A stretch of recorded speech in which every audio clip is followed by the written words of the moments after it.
नमस्कार. आज मी बनवलं होतं फ्रूट क्रीम. कसं बनवायचंय चला बघूया आजच्या व्हिडिओमध्ये. सगळ्यात आधी मी सगळी फळं जी आहेत ती छोटी छोटी कापून घेतली होती. याच्यामध्ये मी ज्युसी फ्रूट म्हणजे संत्र, मोसंब, वॉटरमेलन हे सगळं घातलं नव्हतं, कारण त्याने टेस्ट जी आहे ती थोडीशी चेंज होते. याच्यामध्ये मी अंजीर घातलं होतं आणि बदाम सुद्धा घातले होते. त्यानंतर एका मिक्सिंग बोलमध्ये ही सगळी फळं काढून घेतली आणि मिक्स करून घेतली. क्रीम बनवण्यासाठी मी ते फ्रेश क्रीम घेतलंय आणि त्याला विस्कच्या मदतीने छान असं विस्क करून घेतलं.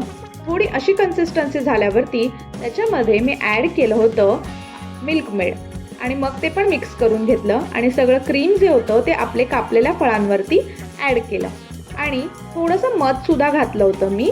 तुम्ही मध ऑप्शनल आहे, स्किप करू शकता.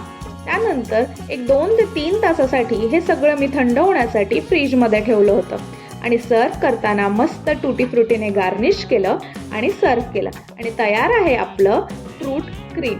व्हिडिओ आवडल्यास नक्की लाईक करा, शेअर करा आणि चॅनलला सबस्क्राईब करायला विसरू नका.